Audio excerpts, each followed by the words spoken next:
Multiversus, the only game where Jake the dog can make you want to smash your controller.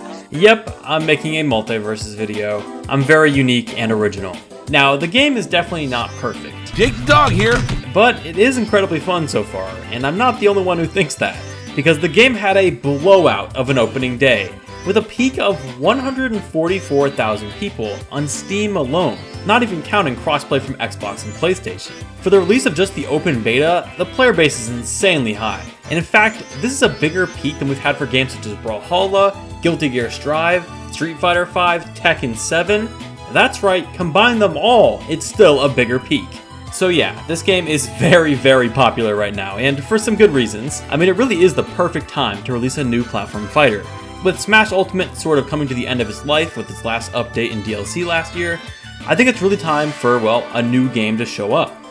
Where's Fraymakers? But I really do feel like the development team for this game had created the perfect 3-step formula for the ultimate platform fighter, at least in terms of player base size. Because yeah, this game is huge and is becoming even more massive. We already know the prize pots are going to be insane for this game, because unlike Nintendo, which has basically done nothing for the Smash scene, the Multiversus devs clearly want to support the game competitively. So how exactly has Multiversus gotten here, and why is it doing so well, and it's on pace to become the #1 platform fighter? Well, first off, and arguably the most important and pivotal decision by the team, is that they made it free to play. I mean, come on, if there's anything that has been proven more and more within the game industry in the past decade, it's the success and profitability of free to play models. Fortnite, Genshin Impact, League of Legends, Valorant. Yes, all terrible games. Nah, I'm just kidding, they're fine. But they are incredibly profitable games. As well as millions of mobile games that use this free-to-play structure, because you can make absolute bank. The main logic behind free-to-play is that you can't make money from an audience that doesn't exist. So to create that audience and remove that barrier of entry, you make the game free-to-play. And then usually, instead of making it pay to win, you just sell skins, taunts, hell, even announcer packs as cosmetics. And they make a lot of money. This pricing format is really effective in fighting games, where people are way more likely to try a fighting game if it's free to play, instead of spending like $60 on a game that you might not even end up liking. So while a lot of these 140,000 peoples will end up deciding the game is not for them, a lot of them will stay, and a small percentile of those people are the whales. And that's where the money is made. And it's exactly how a game like Brawlhalla has made so much money. They had a cash prize for their tournaments of up to $1 million. This is the potential that Nintendo for years has had, but pretty much neglected. And Multiversus is looking like they're going to try and truly capitalize off this player base. We've known for years that there's been a big audience for platform fighters, and we've never truly been a big esports, and maybe Multiversus will finally be it. That being said, $20 for a Batman skin. What the fuck? Who would ever do that to themselves? Okay, but seriously, it is pretty ridiculous, $20 for a skin. In fact, they even have a $90 founder pack you can get for a golden name. And I've seen a surprising amount of people with those gold names online. So yeah, they're making bank already. I really do think that free-to-play is probably the biggest factor in why Multiversus is so massive. It's something that a game like Rivals of Aether 2 and Fraymakers could also attempt, but it's a lot more risky. For Warner Brothers, they have so much money that even if it was an initial loss on Multiversus, they could still afford to lose money. But for an indie game, if you make your game free-to-play and it does not succeed, you're broke. But it's not just being free-to-play that made the game successful, because Brawlhalla was free-to-play, and it was big, but it was not this big.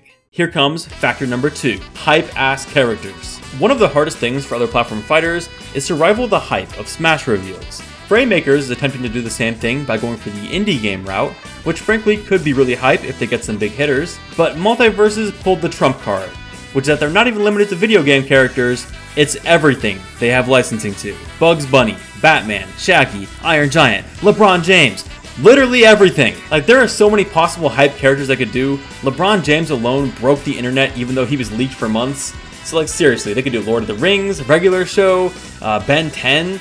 I wouldn't even be surprised if they pulled some strings and suddenly Goku was in an official platform fighter.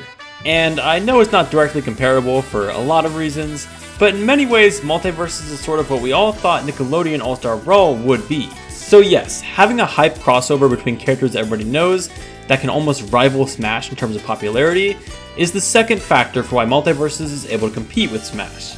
Presentation-wise, the game is amazing. This is by far the biggest strength of Multiverse, is the presentation of the whole game.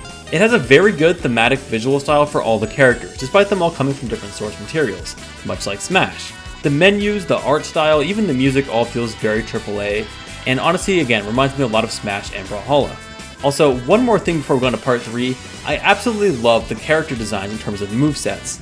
The movesets feel so true to the characters.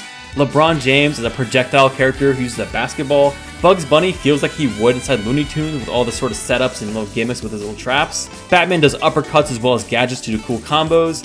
And Raindog is there, I guess? So yeah, props to the team. All of the character movesets so far have been very impressive in my opinion. But anyways, the last piece of the puzzle. You can make it a free-to-play game, you can have an amazing crossover with great presentation, but the core thing you need is good gameplay. And does Multiverse have good gameplay? Kind of. I would argue this is probably the weakest element of Multiverses, but it's still not bad. That being said, I'm gonna be honest here in my review.